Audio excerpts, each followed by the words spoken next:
Good morning and welcome to G1, Predictive and Real-Time Inundation Mapping. I'm Karen McHugh, and I'd like to thank our sponsors for supporting this session. I encourage attendees to submit questions in the chat on the right side of the screen for each presenter. We are going to begin the mapping track session with the presentation titled Coastal Inundation Mapping and Impact Assessments for Hurricane Response in the Carolinas. The presenter is Neal Banerjee, who is a professional engineer, certified floodplain manager, and water resource department manager at ESP Associates Incorporated. Now, please welcome Neal Banerjee. Good morning. Welcome to Virtual Fort Worth. So today I'm going to talk about coastal inundation mapping and impact assessments, some work that we did for in the Carolinas, in South Carolina and North Carolina. As many of you know, there's been a bit of a rash of hurricanes in the last few years. So we've been working with both states to help the response both in the riverine and the coastal side. This presentation will focus more on the coastal side.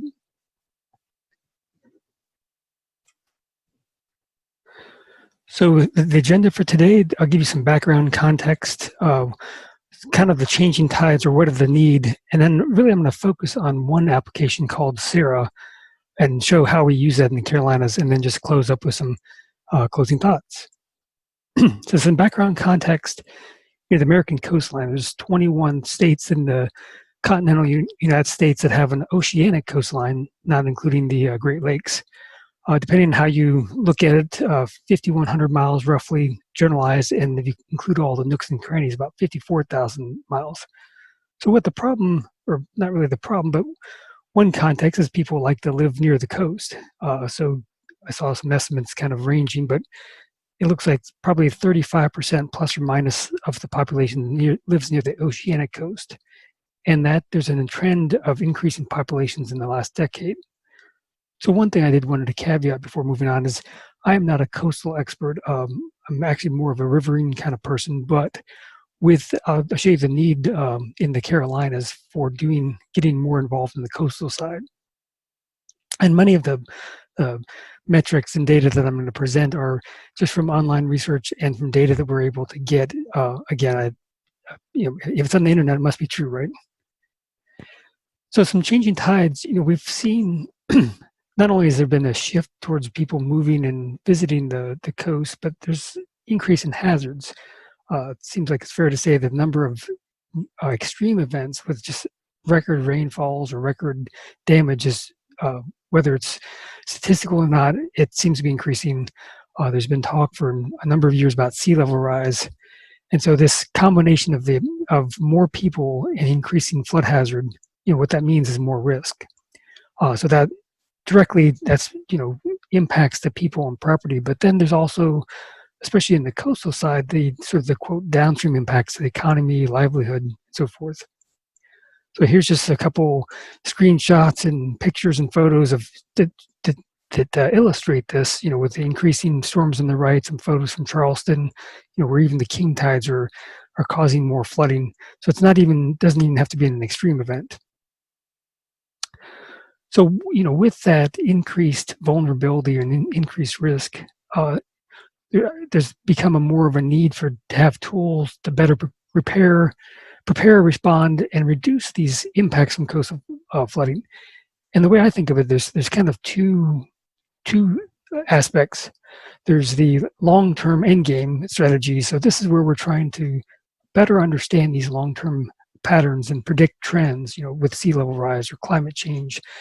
And that might turn into the work that might result in the flood insurance study, where you're trying to, more on a regulatory purposes, lead to mitigation planning and then further mitigation actions, whether there's improvements you can do to mitigate the risk or physical protective measures, but also the kind of the regulatory side, to build smarter and safer controls. So that there's still a need for that, and this industry that's been a lot of the focus in years. And I would certainly argue this improves the long-term resiliency of a community if you're less prone to hazards in the first place, or have a greater ability to recover. But I think there's an increasing trend toward the short term in the moment strategies. So this is where we're talking about specific storms, forecasting and estimating impact, so we can get people out of the way and help reduce the impacts from a particular event. What's going to hit us when and how bad. So again, really the angle here is reduce and mitigate the impacts of a given event. Both are important, but this presentation is going to focus more on the short term, highlight an application that we used in the Carolinas, or really it's more of a workflow. So really the base, again, I'm not by nature a coastal person of ad-circ modeling and so forth, but several years back, I'm not even sure when it came, but there's a great website and tool, and I guess a platform. It's called the Coastal Emergency Risk Assessments, SARA with a C. And the best way I can describe it is it's a technology framework and workflow that's developed by a consortium of agencies and institutions. And you can see at the lower right, there's academics, there's the federal agencies that what they are doing. They have a bunch of supercomputers set up and networked together somehow. So they provide and consume data, model data, and then feed it out in a public platform. So there's two different modes that the SARA application really works in. You can see the website below. Encourage you to go visit it, but there's like this NAM daily. So this thing is running all the time. So every day there's forecasts that give like a 3.5 day outlook, and that's run once a day. So you can go into the website now. I know there's crystal ball, but even when there's not a storm, it will give you forecasts 3.5 days out, which includes tides. But more specific to this presentation, there's also storm events. So when there's a storm coming and it becomes named or numbered, they switch it into like a different mode, and that provides a 5-day outlook that's run usually 4 times a day with associated with National Hurricane Center forecasts. So this information that provide is based on ad-circ modeling, and I'm not going to go into that because I don't couldn't describe it that well in the first place. But it is a mesh, sort of a 2D, 3D mesh kind of system that takes into account wind and pressure and water heights, and it's integrated with other models to provide information on water heights, wave heights, wind speed, and others. The website also serves up things like precipitation. But what's really powerful is this thing it's an automated workflow that's served up to the public through this SARA website, which I'll show you here in a second. And it gives you basically continuous mapping with point-and-click results. And you can, even better yet, what we did for our purposes is download that data, and you can get the actual ad-circ mesh nodes with whatever information that you're looking for. It does have its own kind of inundation mapping, but that mapping on the website and that you can download does have some limitations for local scale impacts. When you're zoomed out, it looks fine, but it's a little coarse when you're trying to, if you're the city emergency, you're looking to respond in a neighborhood or a city.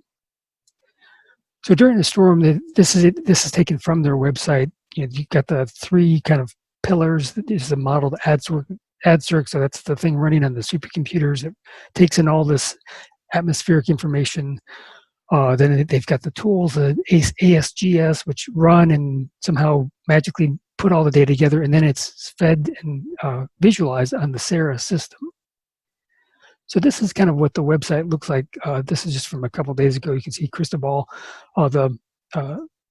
Since there is an active storm track, if you can see my mouse, there's 2. This is what I was talking about, the day and the storm.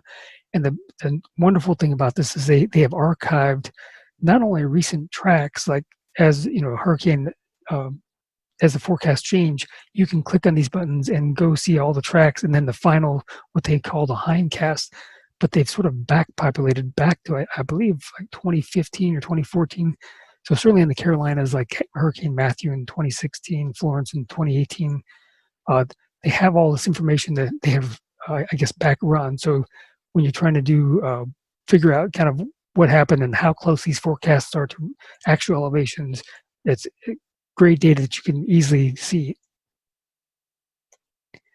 Here's just a zoom in. So I think the first one was the water height. This one may be a wave height.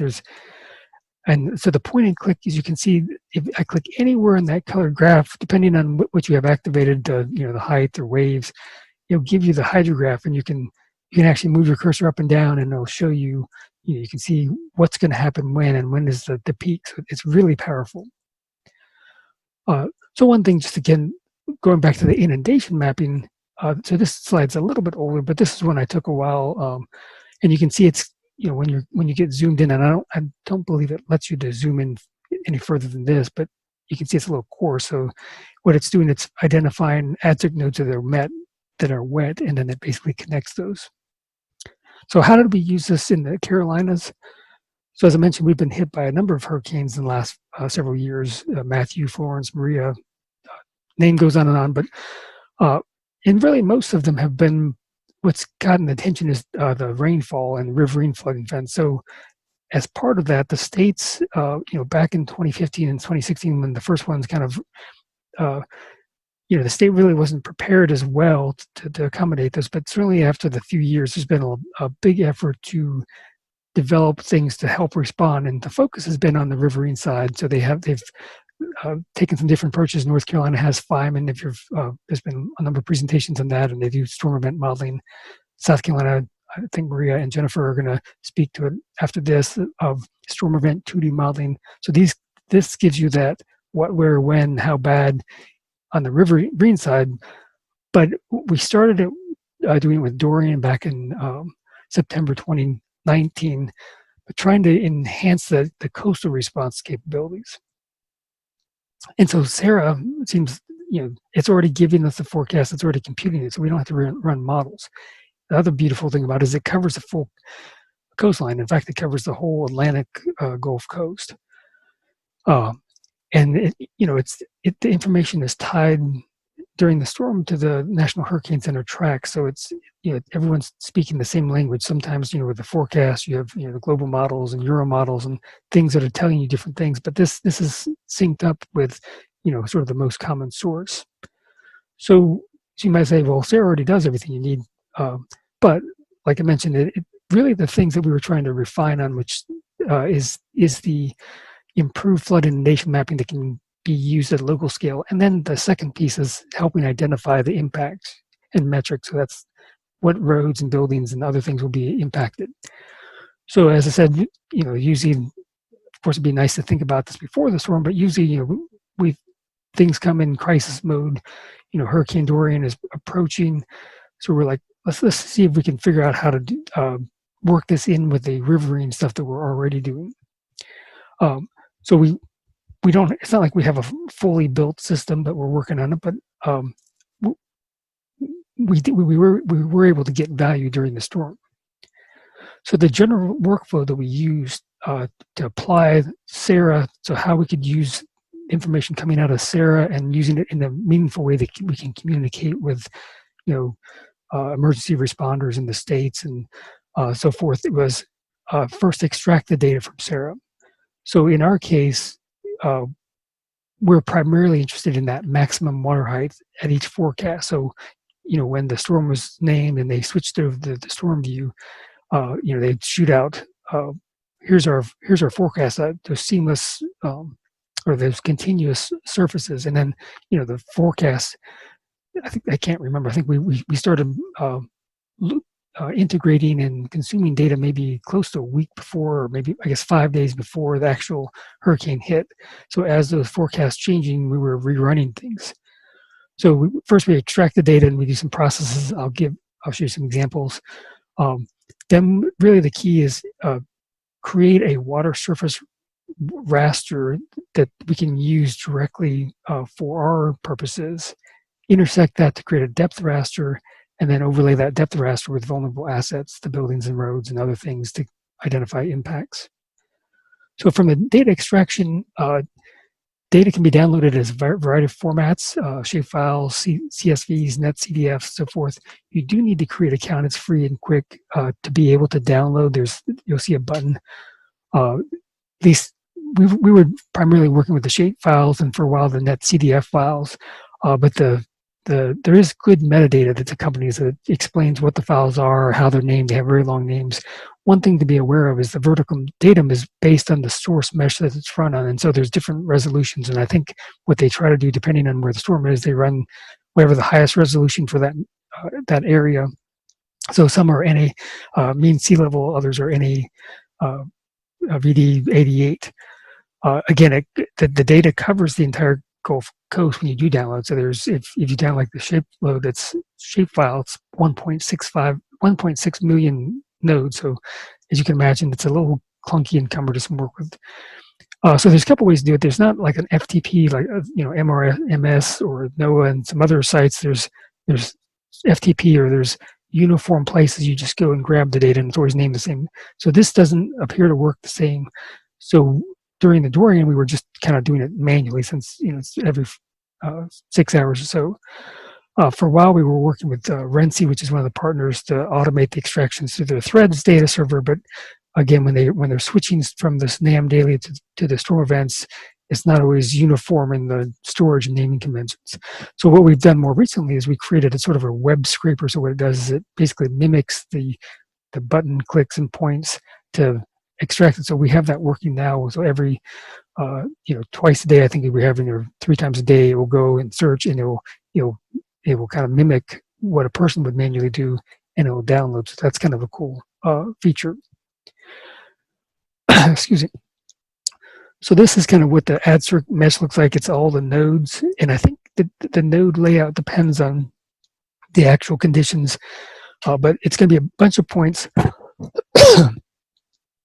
And you can click at any point, and it'll give you like the AdCirc ID and then the elevation.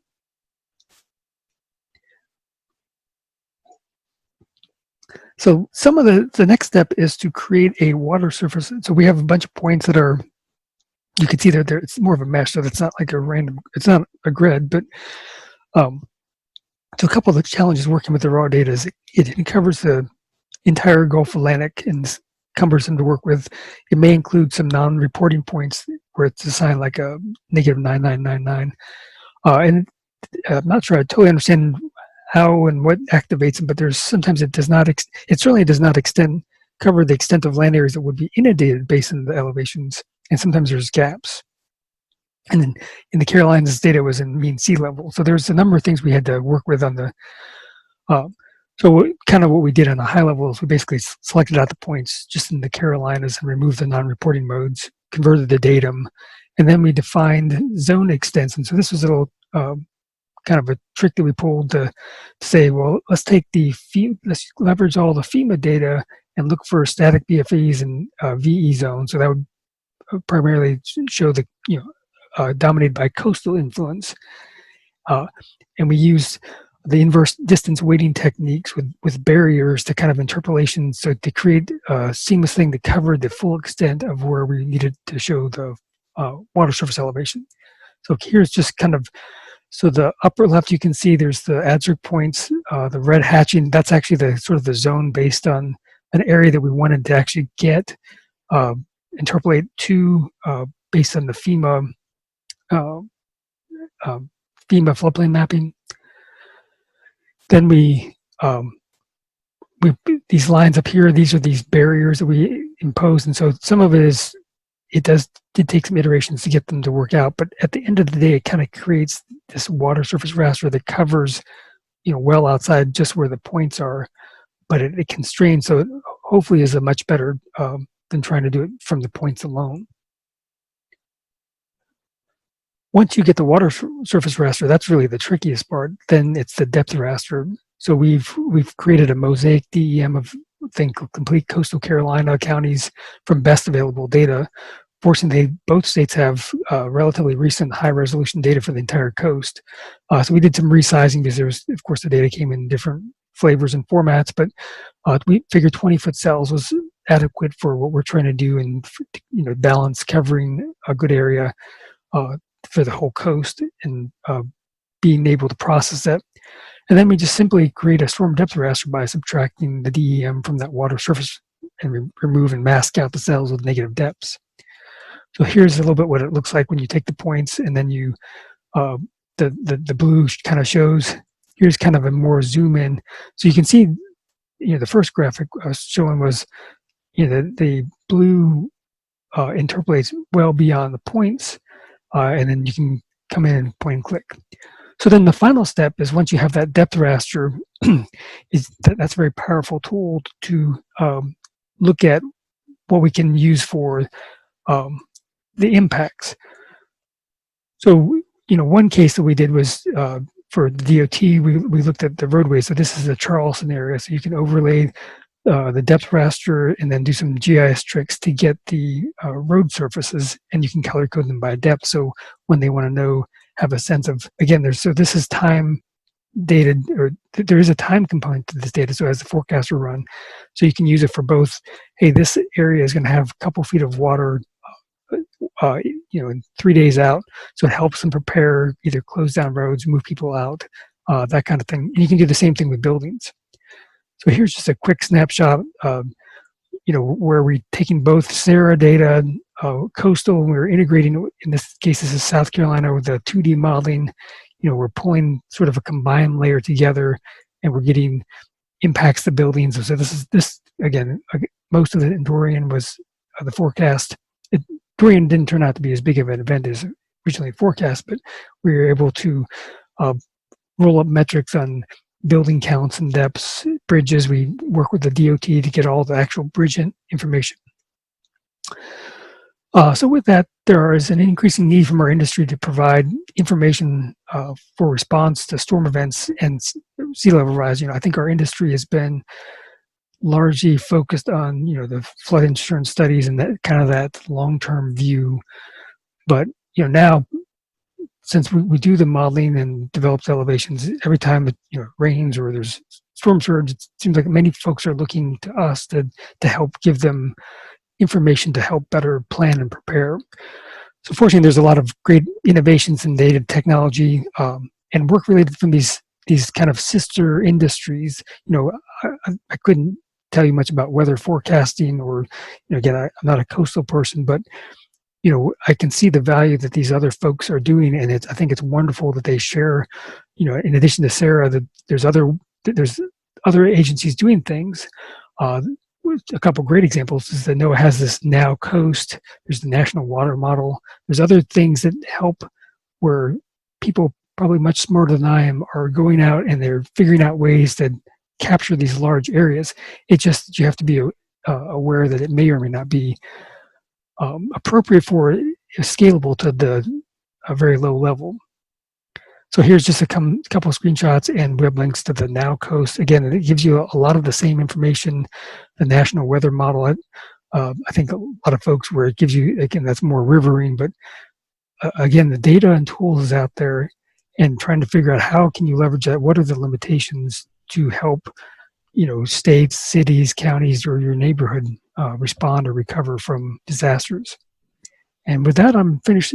Thank you very much. Thank you, Neal. We really appreciate your presentation, and we do have several questions for you. Jeff asks, do you do any valuation of a specific forecast SIRA runs results against measured data before creating a depth raster? So no, most of this was the forecast mode. But what we did do is, after several of these storms, Sarah keeps publishing as the advisories change. And then after the storm is done, they'll do what they call hindcast.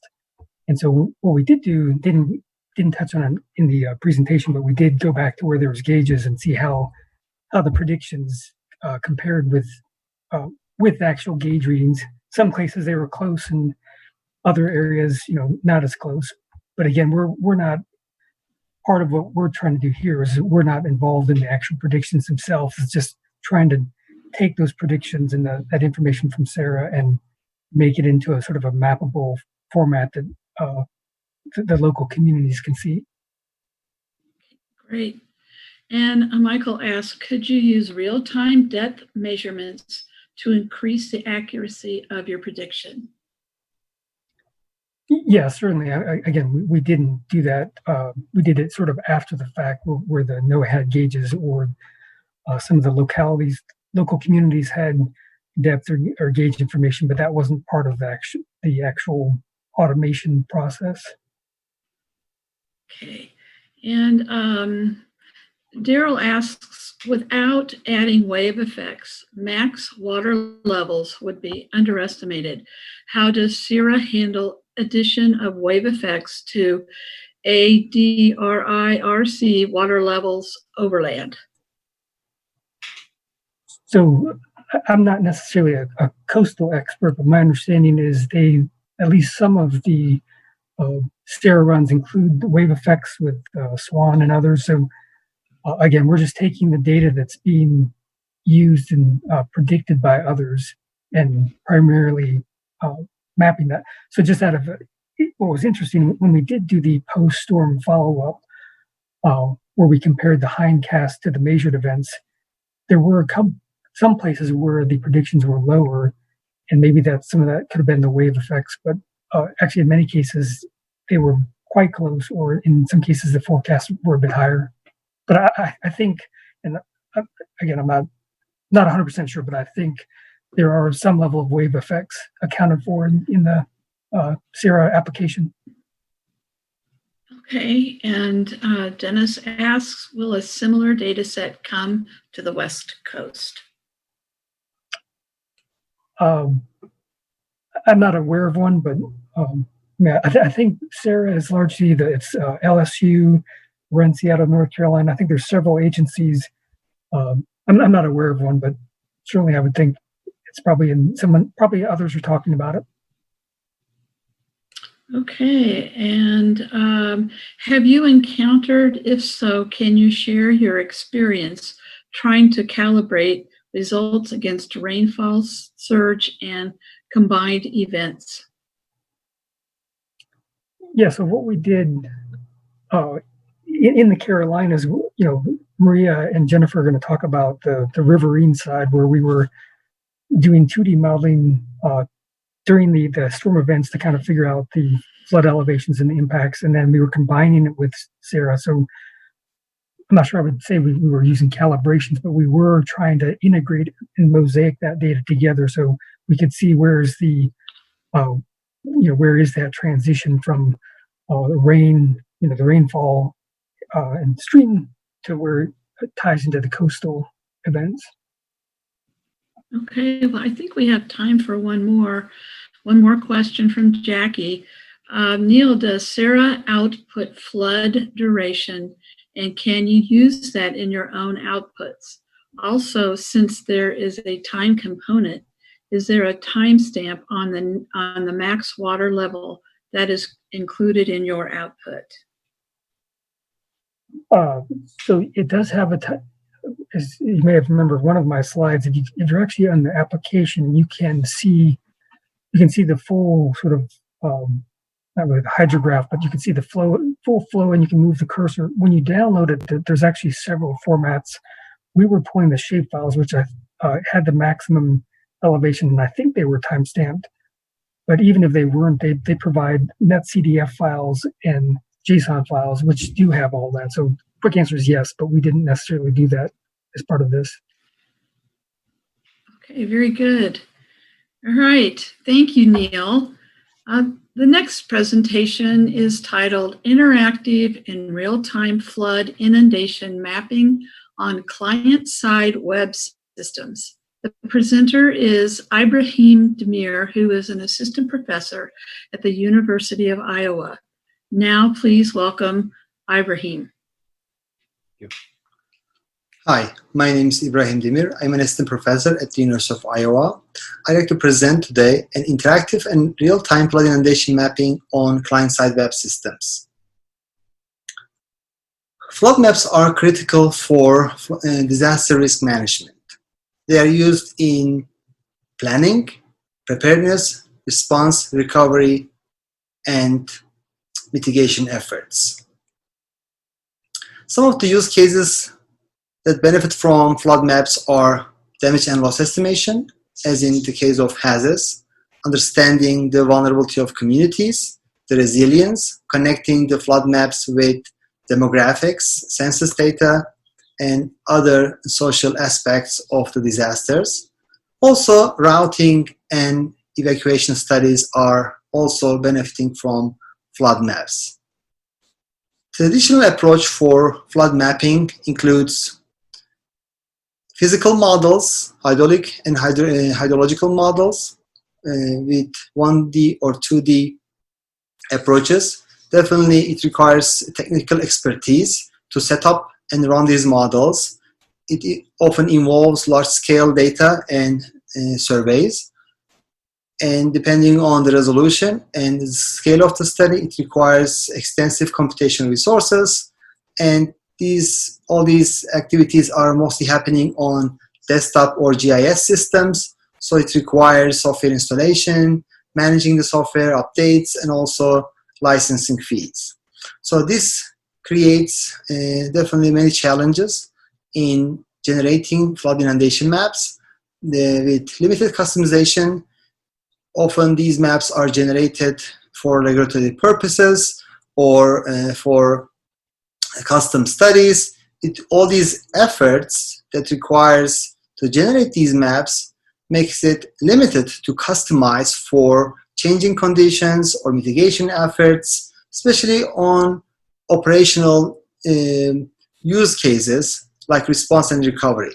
So it takes often hours or days to generate these maps based on the data and scale or other requirements. This makes map updates costly and time-consuming.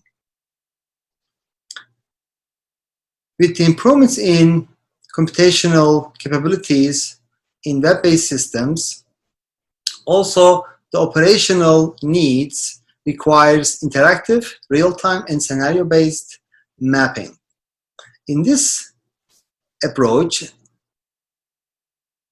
we can utilize a real-time mapping environment with limited or no expertise on hydrological or hydraulic models, and it requires minimal data, no software installation or fees, mostly depending on open source and free software, and creates a truly real-time experience. This allows extensive customization, changing the conditions on the terrain, mitigation options, and planning capabilities. Also, the map updates will be real-time and free by giving the user power to customize the map conditions. Also, it definitely supports operational needs. The maps can be generated on the fly during response and recovery efforts with the given conditions. So this is a vision. This is a main objective of this study, creating a truly real-time and interactive mapping environment.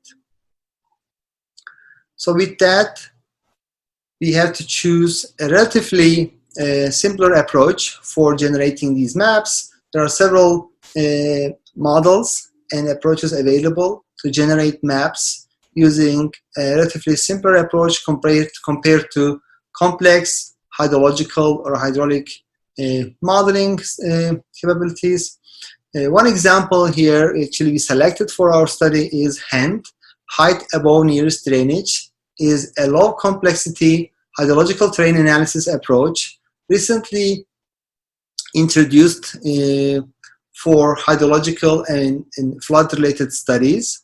So it was introduced in 2011 by Nobre and colleagues as a new terrain model. So the system, the HAND model starts with a DEM data, mostly the bare elevation, bare earth elevation.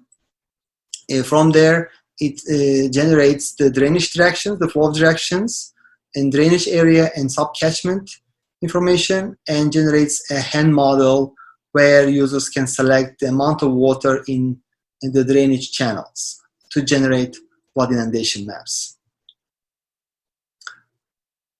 Even with such simple approach like HAND, when we talk about real-time HAND approach, where you can see this probably from many previous studies or even industrial approaches, when we talk about real-time, you can see that mostly it is dependent on pre-computed HAND models and extensive GIS-based processing on the server side. So This is what is mostly shared by industry and also some of the academic studies. Our goal here is actually creating a truly real-time capabilities on the web on the client side. So our goal here is to minimize the load and needs on the server side and advance computational capabilities, but to create a truly real-time experience. For this reason, we like to eliminate the need for server-side capabilities computations for the hand model and for the visualizations, and running the entire hand model, entire process on the client-side web systems.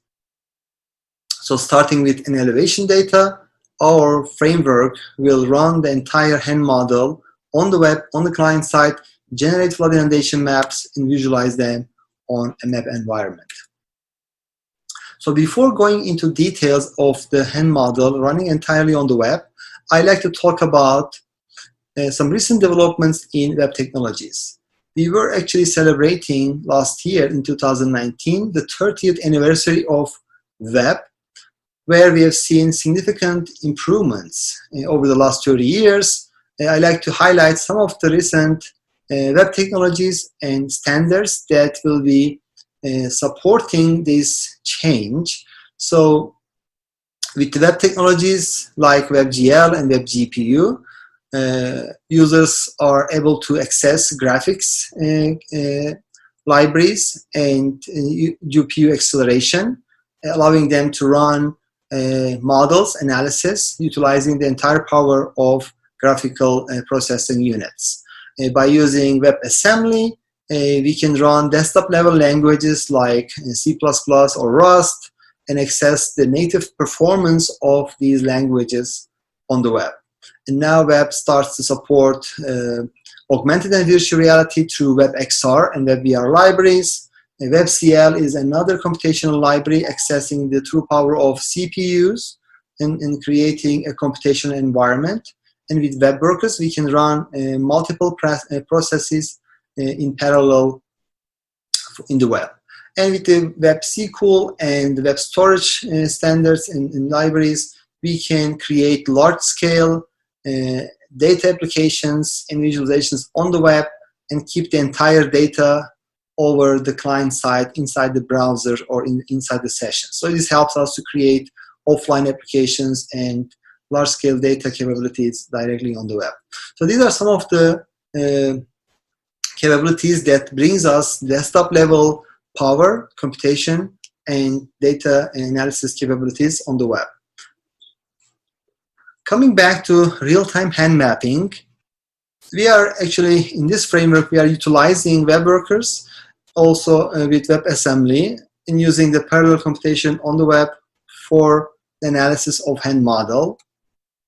We have implemented the entire hand framework, all the steps running entirely on the web, on the client side, utilizing the web workers and WebAssembly. We also ported the web hand model to pure JavaScript library. So even though it's running a couple of times slower than a full-scale desktop application, it still provides full customization and capabilities on the web to the user.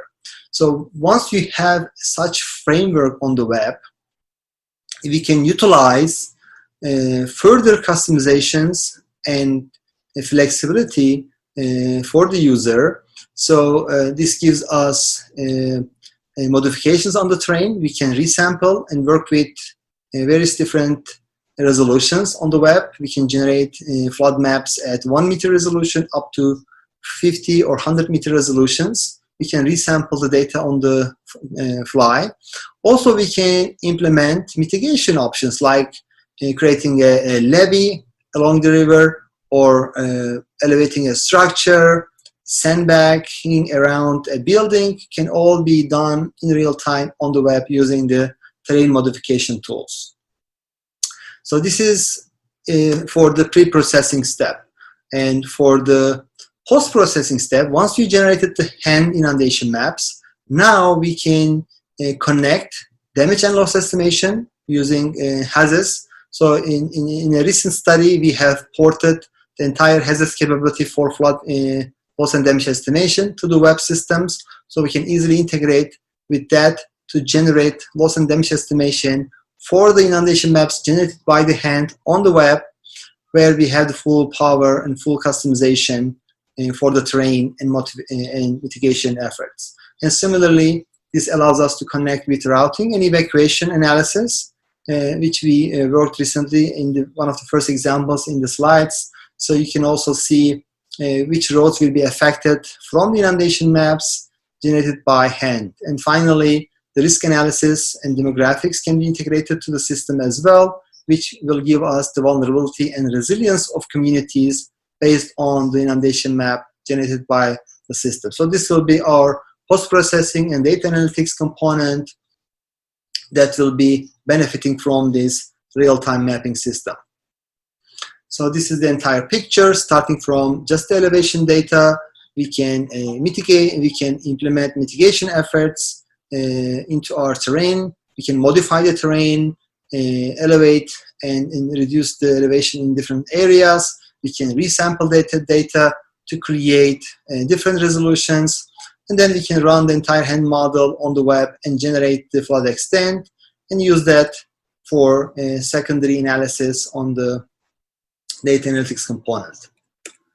So I'd like to share some of the demo screens. So this is a real-time application running entirely on the web, on the client side.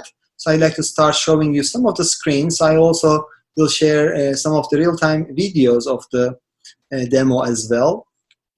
So starting with that, this application is deployed on the University of Iowa servers. It's running entirely on the client side. It's just with a moderate computer. You can access this through your browser. In the right-hand panel, we can see that user can choose an elevation resolution from 1 meter to up to 50 meter resolution and select an area from 1 kilometer by 1 kilometer area range up to 50 kilometer by 50 kilometer, depending on the resolution. If you choose a 50 meter resolution, you could choose up to 250 kilometer range for an area as big as 4 or 5 counties combined. And in terms of the data set, we also connected both the bare earth and data with the buildings as well. So let's see some other options. So assuming that we are choosing 1 meter resolution, we can run a flood inundation map for 3 kilometer by 3 kilometer area using the bare earth data set.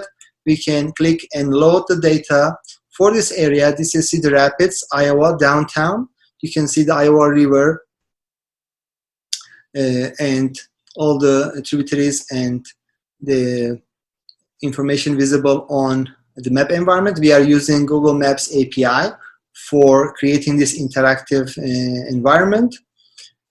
And here you can see the second option, the elevation data, including the buildings. So this is how we can load the data. The data is coming from either a static image tile folder where you can connect, or you could use a GIS or any other service to bring the data in. So we have LiDAR data, 1 meter resolution LiDAR data for entire Iowa.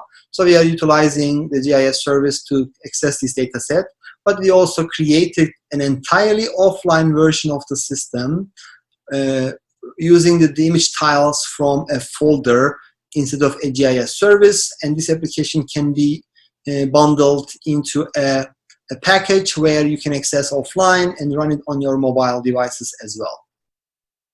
So I'm going to select a different area close to the border and in this domain that we selected, close to Cedar Valley and Cedar Bluff cities. So with that, you can choose the drainage area parameter and then how much water you want to integrate to the system using the hand value. And you can also further eliminate artifacts using some filters around the elevation data as well. So with that, with one click, you will get the inundation map for the area. You can easily adjust the hand value, the water levels in the area, as well as the drainage area criteria, and rerun the map. And rerunning this analysis will take another couple of seconds. So you can easily adjust the parameters, rerun the map, and generate this inundation extent on a map environment. So if you look at the actual inundation map from FEMA, you can see it compares greatly in terms of the similarity. So we also, beside this visual similarity, we also recently finished an evaluation study how accurate the HAN models compare to the FEMA maps. Also, our system runs this comparison and evaluation on the fly on the web as well. Here, another example for utilizing this environment. So once you have this real-time inundation map environment, you can also select one of the mitigation options. So in this case, I like to create a levee along the left side of the river where I can block the water from reaching to these neighborhoods. So I'm going to add a levee, and it burns into the elevation data. And once we rerun the analysis, it will generate the new inundation map for this new condition in seconds. So you can see we can add any mitigation options here, including the elevating structures, adding sandbags, creating a levee or a flood wall or any other mitigation option that will involve the modifications on the terrain. You can create maybe a small channel that connects water between different areas and maybe release the water to another area using these tools. So let's run a small video here. So I'm going to zoom into the area. So I'm going to select a 10-meter resolution map for a 25 kilometer by 25 kilometer range. So I'm going to zoom into this area. This is in the center of Johnson and Linn County. And so I'm going to load the bare earth data set from our image tiles, and then we can click the create hand. As you can see, after 3-4 seconds, you can see the maps are generated. So from here, I can zoom into maybe one of the tributaries and I can load the 500-year FEMA maps in the background, and I can show and hide the FEMA maps versus the HAN maps, and which I didn't touch any of the parameters, so we can easily adjust the parameters to further match the FEMA-based map. So in matter of seconds, we can generate inundation maps and see how much it compares to FEMA maps on the fly. And as you can see, we can also add any mitigation options and generate maps for that changing condition. So in terms of scaling and performance, our system can generate maps as small as 1 meter to 5 meter resolutions at the city scale, which gives you a map from 1 kilometer to 10 kilometer by 10 kilometer range. And using a WebAssembly option, we can run these maps as fast as 1.1 second up to 4 seconds. And if you generate the same map using the pure JavaScript library which we run on the background, it could also take half second to 11 seconds if you generate a very large map with a very high resolution. And as you scale the resolution of the elevation data from 5 meter to 50 meter, you can cover a region up to 25 to 50 kilometers. And you can almost generate the maps in a similar timeline, because as you have higher resolutions, the region will get higher, but the data that you work with is more or less same. You always deal with a grid up to 1,000 by 1,000 versus 5,000 by 5,000. So dealing with the largest grid structure, we can run the map at 4 seconds in WebAssembly and in 11 seconds in JavaScript. So I can almost run the entire state using 50 meter resolutions up to 250 kilometer range within 4 seconds or 11 seconds based on the technology. The scaling gives us the main picture, and you can easily run 5 meter resolution maps at the county level and then combine them to generate a large scale domain map within a matter of minutes. So you can run for the entire state or entire county within seconds, and you can combine them to generate the entire state maybe within a matter of minutes. A quick evaluation numbers I'd like to share with you. So we have created an evaluation study recently where we have evaluated data for 5 counties in Iowa, as you can see from our system. So we checked the 100-year and 500-year flood maps generated by hand compared to FEMA maps, and we worked with 5 meter to 50 meter resolution DEMs. We have checked the sensitivity of the resolution of elevation data, as well as drainage threshold and hand value in our model, and we created maps from 5 kilometer by 5 kilometer at the city scale all the way up to 250 kilometer by 250 kilometer at the county or large domain. And from that, we looked at the heat rate, which represents the true positives compared to the correct map inundation from FEMA or estimated inundation from FEMA maps. So we have almost 90 to 98% heat rate where we have correct estimates, and in the proportion correct, which gives you the true positive and true negative estimation for the entire grid, not just inundated, but also not flooded areas. Through that, we have 92% to 97% range accuracy on estimating where the water will be and where water will not be reaching in the entire domain. So some ongoing work to further improve the hand model includes the parallelization of the system further with the GPU and new JavaScript libraries. Our goal is to further improve the computation speed on the web so that we can run 1 meter resolution at the county level, maybe at the state level, in matter of seconds to minutes. And also we are utilizing web storage and in SQL libraries on the web, on the client side, to cache the data sets on the elevation and create an entirely offline workflow. So this will help us to create a small package where users can download to run the entire workflow offline on devices where you are on the field, maybe as a first responder or a decision maker that you like to run a specific scenario on the run. And the second part of our ongoing work includes the improvements on the hand method, where we like to improve the accuracy by and also utilize some secondary products that is coming out of the hand. So we are looking at data assimilation as well as integrating forecast models and sensor data sets to the hand model, where we can utilize the information on the ground to improve the accuracy and also outcome from hand model. And similarly, hand outputs can be used for creating secondary data sets around the river channel geometry and rating curve estimation.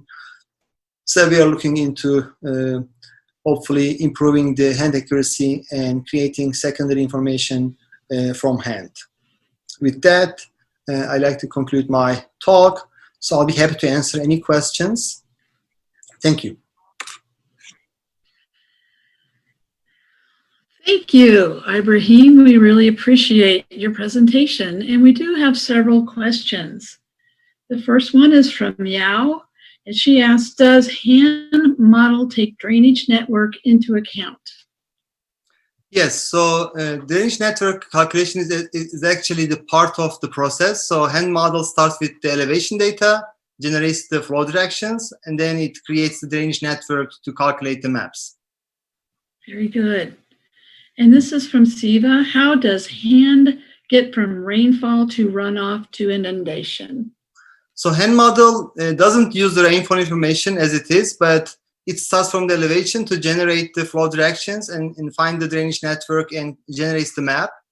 And you can definitely use, as a user, information from rainfall gauges, stream gauges, or models to assign a hand value to generate the map. So it doesn't use directly, but it can be used indirectly in the system.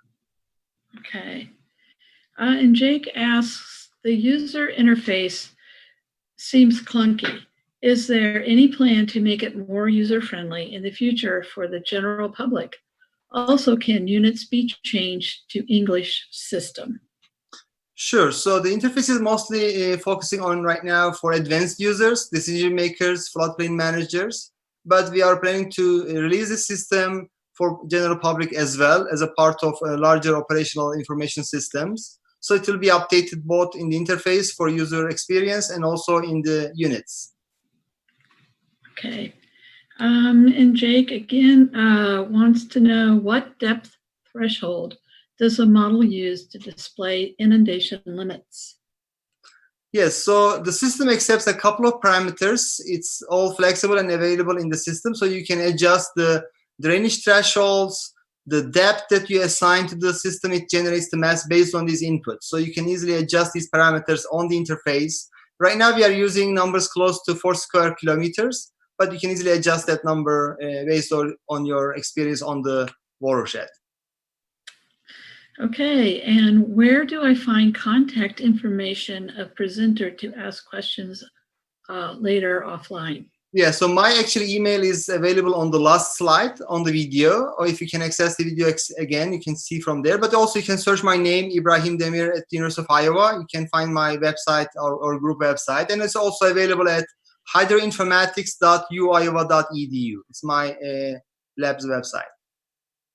Okay, very good.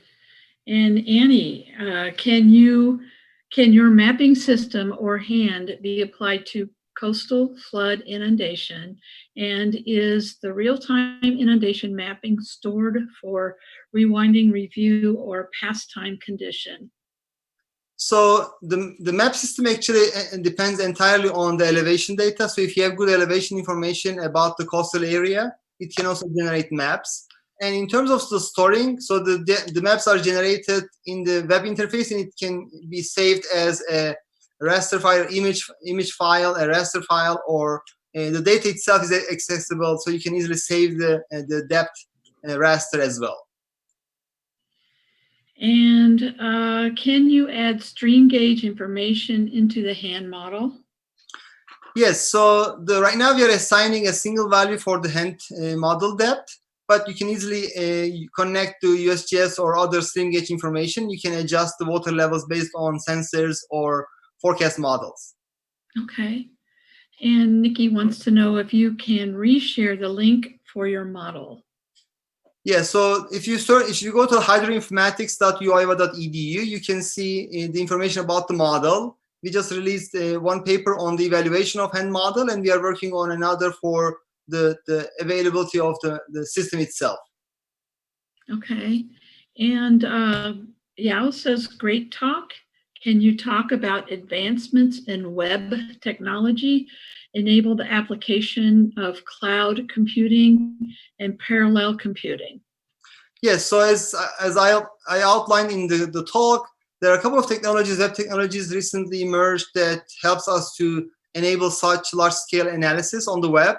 And we are using the multi-CPU analysis using web workers, service workers, and also we are using WebAssembly, which brings the desktop-like computational capabilities. Definitely, you can host this application on the cloud to bring more power, to analyze a larger domain, but our goal is to do this entire analysis on the client side. Okay. And how significant are impacts to inundation mapping via hand in areas with culverts, storm drains that are not captured in digital terrain model, asks Brian. Sure. So definitely, as you have better the elevation data, high resolution data sets, that you get better representation of your network. So it's entirely dependent on the data. So if you don't have the culvert burning the elevation map or elevation data set, you may not represent them, but you can easily adjust. You can pixel level adjust these elevation data on the fly to improve the quality of the hand in the system. Okay, and I think we have time for the last question. How much does it cost to generate IM per square mile?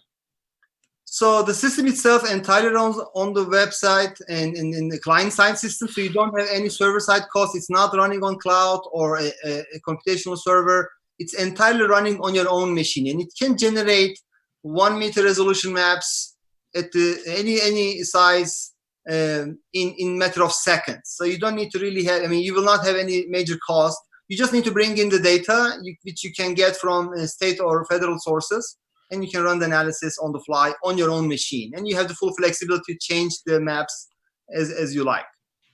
Okay, very good. Very good questions and very good answers. Thank you, Ibrahim. Thank you very much. I appreciate it. The next presentation is titled Hurricane Dorian Flood Inundation Forecast Mapping, Predicting Flooding to Save Lives. The main presenters are Maria Lamb and Jennifer Hausman. Maria Lamb is a certified floodplain manager and the mitigation program manager at South Carolina's Department of Natural Resources. Jennifer Hausman is a professional engineer, certified floodplain manager, and the water resources engineering manager at AECOM. Please welcome Maria and Jennifer. Good morning. My name is Maria Cox-Lamb. I'm with SCDNR, part of the flood mitigation program. Today I have with me Jennifer Hausman. She works for AECOM and is part of our team. Today we're going to present on Hurricane Dorian Flood Inundation Forecast Mapping, Predicting Flooding to Save Lives. So as many of you may know, South Carolina has experienced major flooding events since 2015 all the way through 2019. We've actually already experienced a couple this year in 2020. And as part of working in the flood mitigation program, we've been tasked with providing inundation maps to the states. We try to do this before the hurricane hits. They're used by law enforcement, our Department of Transportation, DHEC, and many other state and local agencies. So the team consists of course, SCDNR leading the effort with support from AECOM and ESP Associates. There are two contractors, and we typically break up the state and do a dual function of between two contractors of making sure that everybody can kind of has their assigned areas that they're watching, they're doing the predictions of, and of course DNR is leading the effort with making sure that the contractors have whatever they need and providing rainfall predictions, information regarding track of the storm, anything that can come out of our climate office. So for Dorian, this was the original prediction that came out on August 27th.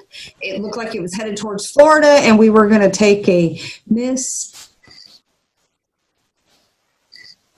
However, not so lucky. We ended up with Dorian heading towards us on the 31st, receiving a track update that of course sent Dorian straight towards South Carolina.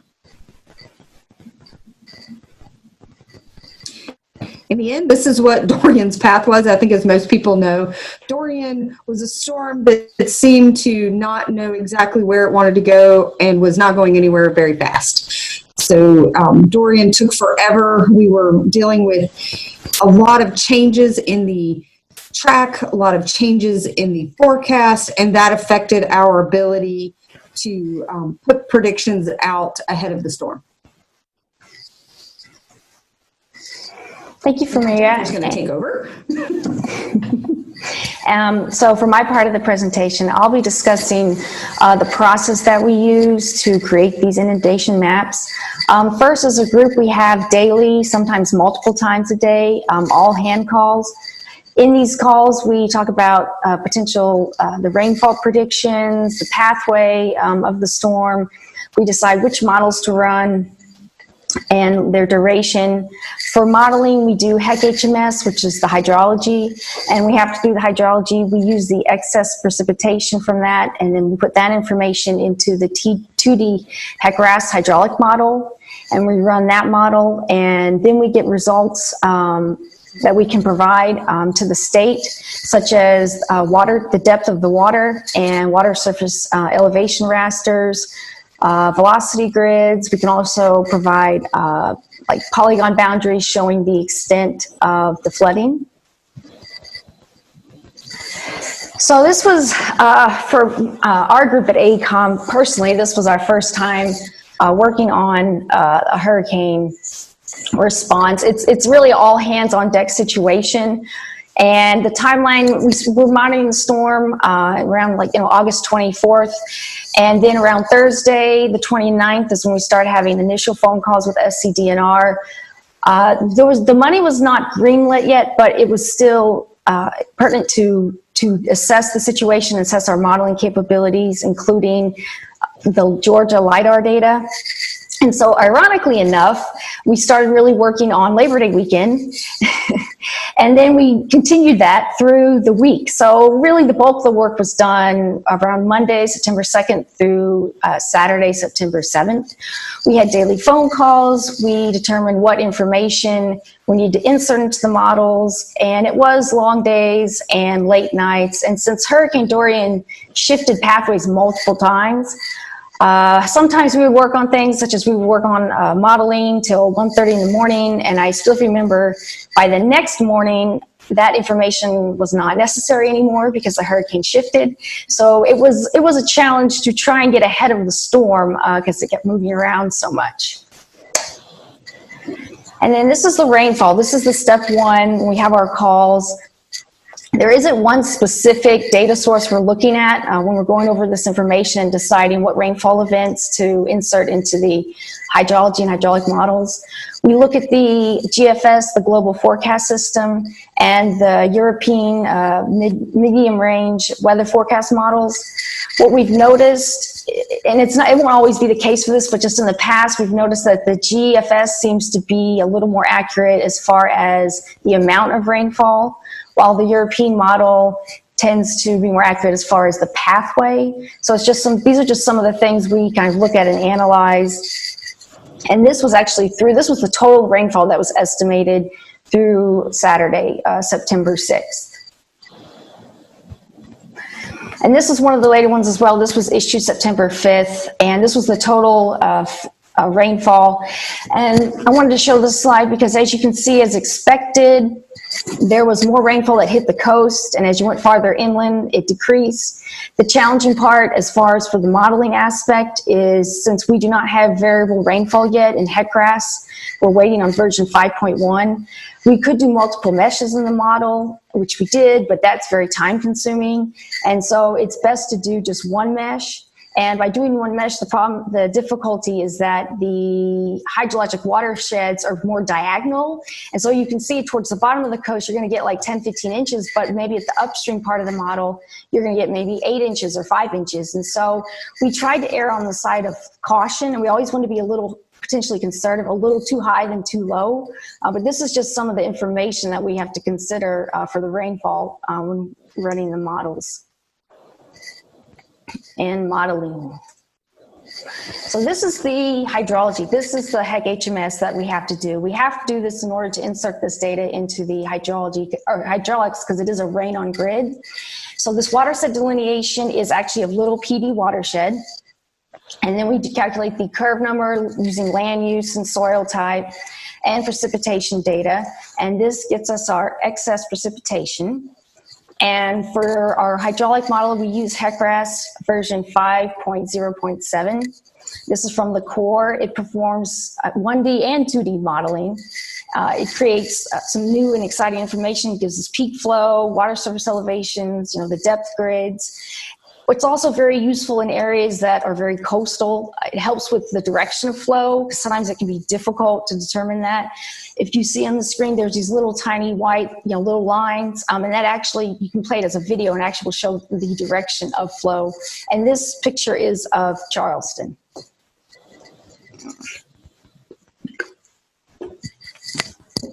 So now we've done it, we've created the excess precipitation. Now we need to put that data and add some more information into the hydraulic model.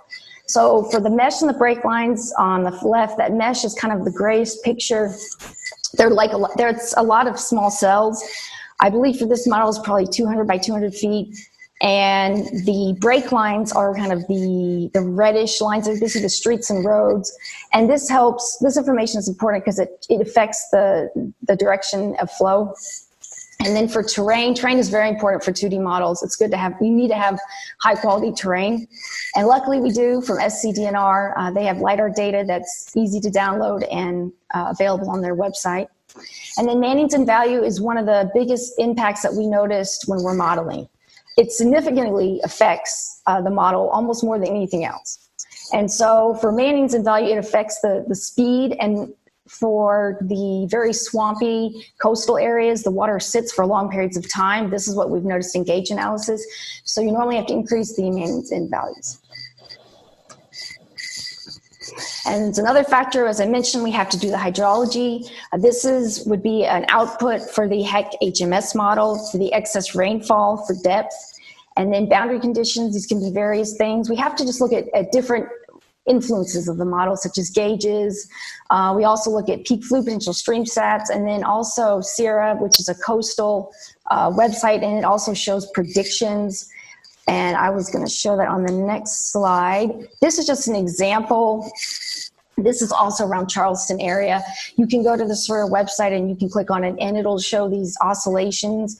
And what we try and do is try to take this information and apply it to the model as well for those that are affected by the coastal regions. These are the models that were created. So at the bottom is lower Savannah and middle Savannah. And those two models we didn't have already. We had to create those from scratch. And that's where the Georgia and South Carolina state line hit. First, the hurricane was going to hit Florida, and then it was going to hit right there. And then it's not going to hit that. So we did those, and that's great, but that's not where it went. So then we started focusing more on the coastal in like the mid to northern part of South Carolina. We also did some models. You can see it kind of went a little bit into North Carolina, because South Carolina, in addition to getting hit through the coast, can also be affected by rainfall events from North Carolina flowing through South Carolina. So it's so these coastal models are typically the ones that I predict we'd be doing in the future. And so these are all the ones that we created and we did runs for. And I just wanted to zoom in for this one. So the one in red is the Carolina coastal sand pit, and this is probably our most difficult, complex model. The more, in my opinion, the more downstream the model is, the more complex it is, because it has to deal with other watersheds interacting with it. You can see all the yellow arrows. So the bottom right, you see that you have coastal effects, and the coastal actually affects these models more than you would think. I mean, it really can go up into the upper stream of it for the reaches and riverine. That's what we've learned from some of the modeling we've done. And then you have all these other watersheds that are interacting with the model. So these are all considerations that you have to do when you're doing this modeling. And then deliverables. So we had an initial plan of doing about 13 HEC RAS runs and producing rasters for the PD and the Santee watersheds. And what happened was, like I said, we did create ones for lower and upper Savannah, but we didn't really need that because it shifted. So what actually happened was every day the model runs changed. First it was lower and upper, then it was little PD in the sand pit, and we eventually changed, which is fairly common, from 24 hours to 48-hour rainfall event, because most hurricanes will kind of sit over you and rain for longer. Than these big events, you'll get more rain than just in a 24-hour typically.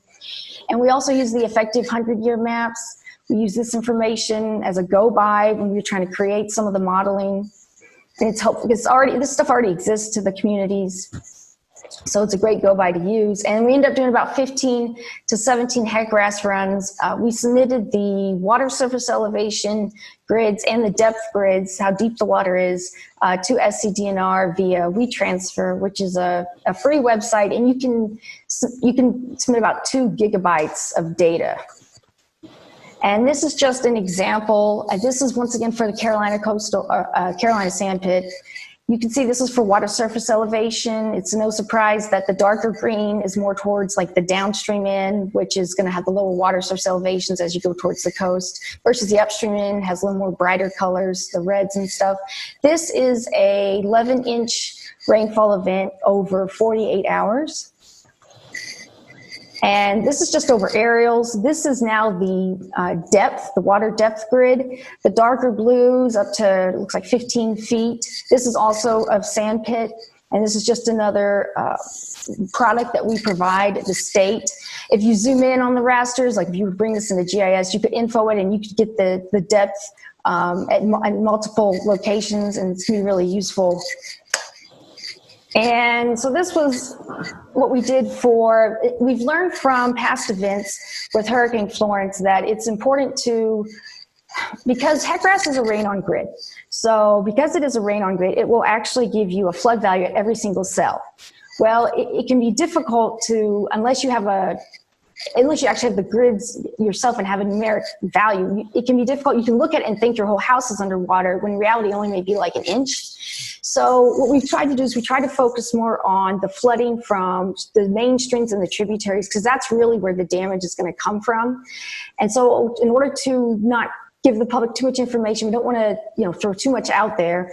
You'll see the orange is kind of the result. We had to clean up the boundaries using a tool from ESP Associates. And so the orange is kind of more the cleaned up, focusing more on the stream and tributaries. And the blue was more of the small localized flooding that is less than a foot or half a foot deep, and it's not really necessary to portray that information. And we did have challenges. It's all rainfall events. It's not going to be evenly distributed. Dorian was a more severe case of that than Florence. We had multiple meshes, and that significantly reduced you had to have a smaller time step in order to reduce instabilities. So that really slowed us down as far as getting some of the data out. And also the pathway of Dorian, it moved around so much that we kept trying to play catch up with trying to create results from the models. Any of the coastal boundaries and conditions, such as the timing of the peak of flooding, and also requiring any necessary data. I think I originally was able to find USGS quad maps, but those are not as accurate as the LiDAR data that Maria and SCDNR were able to provide for us. And then mapping, we're trying to remove all that little tiny localized flooding that's not really necessary to portray to the public. Any backwater effects from coastal areas that can also occur. And internally, we burned through 200 gigabytes in 4 days. So we actually had to switch to a different folder because we used up all the space. So if you ever create these, the 2D stuff takes up a lot of space. So it's just something to keep in mind. And now I'm going to let Maria talk about the future. Yeah, so in the future, so what do you do with all this information? We have a lot of information. We've got a lot of experience. We've been doing this actively since 2016. We've been flooding since 2015. 2016, we were asked to do this for our DNR law enforcement, which most of you know is for Natural Resources Department, that's game wardens. But in South Carolina, the game wardens, along with the state law enforcement division, are in charge of search and rescue. Well, now they've gotten where they really want this type of information. It helps them a lot. They are able to focus on evacuations versus rescues, like search and rescue. So what we're going to do for future hurricanes is incorporate variable rainfall. Only need one mesh, like Jennifer was talking about. So hopefully once HECRAS 5.1 is released, we'll have the ability to have that spatial rainfall and bridges, pump stations, things like that will be able to be put in there. That'll make life a little easier for us. We'll be able to refine the tool to remove localized flooding from the rasters. That's something that a lot of people don't understand. It's rain on grid, like Jennifer was talking about. So it's giving you these small puddles of water. It doesn't mean that the water won't be there, but for people that are not used to looking at these types of maps, they have a hard time distinguishing. So we were requested to remove some of that, and we figured out a way to do that. And sure enough, local server computer space, like we said, we've got quite a bit of space. And even on our side, transferring this large amounts of data between offices, and people are working through the night at home, and you have to be able to transfer that data back and forth. So that's something we've had to work through. And what this has resulted in is we are building a website. So it's called the South Carolina Flood Impact website, impact standing for Inundation and Mapping for Action. So we have quite a few models now that have been built, everything in the blue area. We have in varying degrees, probably the best way to put it, modeling for these areas. Some areas have much more refined 2D rain on grid model. Some have a little rougher and need some tweaking, but we want to use this information to be able to produce as part of the website. And of course, the area kind of in the khaki color, we don't have any modeling built at all. As you can see, the majority of the hits for us since, especially since 2016 through portions of this year, have been more towards the coast. Unfortunately, we have an area that's actually been hit 3 times in the past 6 years. They've taken a hit 3 times and pretty catastrophic flooding. So being able to warn them is something they have been much appreciative of. So basically the website is going to provide easy access of information to the public and to emergency managers, local officials, first responders, local floodplain managers. It's going to entail a warning system through real-time inundation mapping, kind of a state-of-the-art approach. It's going to integrate some riverine and coastal hazards. We want it to eventually be a holistic approach for the entire state. We have some very complex watersheds in South Carolina, especially when you get into the PD region of the state. You're combining blackwater rivers with whitewater rivers. You got slow moving rivers, you got fast moving rivers. Whichever one beats the other one to a certain location is going to determine who's got control. So this is the type of information that we have to make sure we do a holistic approach, that we're taking into account, like Jennifer was talking about earlier, the different dynamics when you get towards the end of these systems, when you get near the Atlantic Ocean. They tend to be competing with each other. So we need to make sure, and of course, this is all about being able to plan, prepare, respond, and recover. So like I said, the goal is to implement it as a statewide seamless system, and hopefully we'll get there soon. So it's basically done with predetermined inundation areas for specific rainfall events.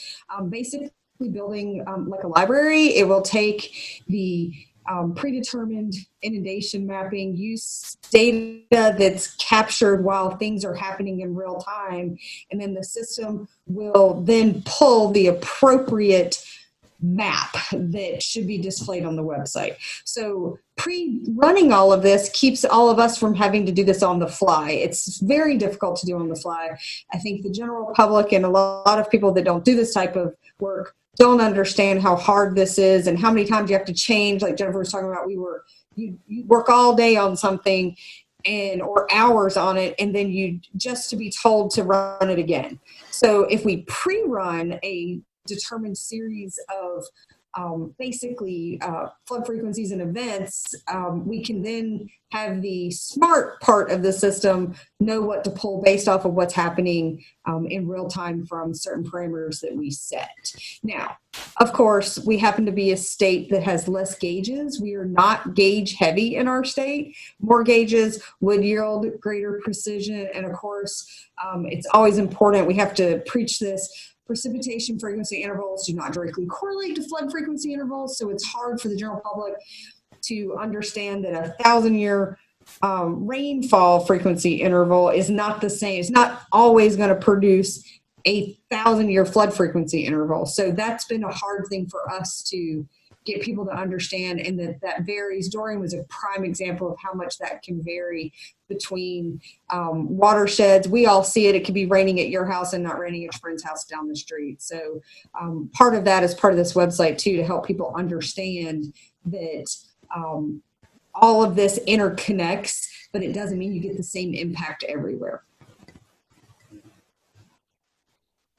These are just some references of information that we've mentioned throughout the presentation. And with that, we'll take any questions. All right, thank you, Maria and Jennifer, for your excellent presentation. And we do have several questions for you. And the first one is from Phil. How does fill and build development affect Manning's coefficient? So for film build development, I mean, we do use Mannings in the model, and that is one of the biggest factors as far typically. I mean, I'm assuming what you mean by fill and build, either inserting homes or normally we do count that as far as if it's low or high intensity for, single family or multi-family use. We do factor the Mannings and values in that, and they do get altered as well for potential calibration. Okay. Linda asks, not using slosh models for coastal, why or HURAVAC? Primarily, this was a riverine function as far as we were focusing more on riverine. I think in the presentation you heard a little bit about, we were using at Winyah Bay where the water goes back out. It is part of what affects that area, but HURAVAC and of course slosh are your worst case scenarios. While we model worst case scenario on rainfall, the surge through using CIRA is able to give us a little better prediction of what we actually think is going to happen. So we're able to use that information in lieu of the slosh or the HURAVAC. Okay. And Vikram asks, great presentation. How long were the RAS 2D run times, i.e. did it allow for iterations as the storm kept coming? Did you consider breaking out to HUC 12 level? Also, did you use cloud computing for the 2D models? So the run times, they did vary. One of the things we noticed is for some of the models, we had multiple meshes to kind of account for that variable rainfall, and we really had reduced the time step of the models due to potential instabilities. So if we had a model with multiple meshes, I mean, it could take an hour to an hour and a half to run. Some models only took 30 to 45 minutes to run if they were larger areas. We didn't, I see what you mean by HUC 12s to be a little more detailed, and you could potentially have smaller cell size for the flooding. We didn't use the smaller ones just because of the amount of time it would take. We have to get these maps to DNR within a few hours, and it would just take a long time to do that. It did not allow for, I guess you could say we did different iterations because the hurricane kept moving. But the rainfall area was typically pretty broad prediction, so we were able to kind of do larger areas. And then we did not use cloud computing for 2D, not for this one, but we are doing it for the impact website that Maria mentioned in her in those at the end slides. But yeah, that would have been faster for sure. And Jason asks, little PDWS images appear to show multiple meshes. What size computational areas were used in this effort? HUC 10, HUC 8, was any consideration given to using smaller areas? Hey, Jason. Jason used to work with me. We know you, Jason. I saw that. I was like, Jason. Sorry. So you guys get all this extra. This is me. All right. So we did have, we did show multiple meshes, Jason. That really did slow down our runtime quite a bit. And I mean, it was just the lessons learned on our end. HUC 12s would really be the best because they're smaller areas and could potentially be more accurate as far as the cell size and the flooding. But for the speed that we had to use, we used typically the HUC 8s for the size. So, but yeah, no, you're right. In the smaller project for impact, we're using like maybe like HUC 12s or so. Yeah.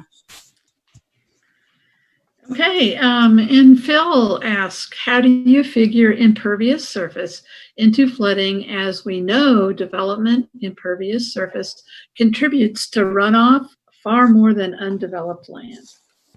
Yeah, so our way of kind of integrating it was we used Mannings in, which can be done for low, medium, high intensity, forest area, water, things like that. And that really was the biggest factor for the model, to be honest. And even more so than sometimes even rainfall, adjusting rainfall and things like that. We've learned in other projects that adjusting the Mannings in significantly changes things as far as peak time and things like that. And for the swampier areas, the real flat areas, we typically have to increase the Mannings in value because the water just kind of sits. But. Okay, I think we have time for one more question. Peter says, interesting. We also stopped mapping isolated flood polygons that represent possible low-lying areas and ponding for the same reason, that they confused people, even with explanation. Just wasn't worth it. We would Yeah, agree. I think, yeah, Maria, she dealt with that with Hurricane Florence and stuff. So people, they don't, unless we give them raster grids, and even then they just see puddles, like pools of water, and they're like, oh, my house is all underwater. And it's like, well, it's only like one tiny little inch, but yeah. Yeah, we tried to educate, that didn't work. And when you're, the majority of this gets done predictively before the hurricane arrives and then gets updated as it comes through. So if you're you cannot educate every time you put something out. So for us, it was easier just to take this more shallow. We picked a depth, and we just removed it, and it made easier. People even had a hard time seeing the channel. I mean, all of us see it, but I think some of the other end users, they requested it. So we tried to fill that request.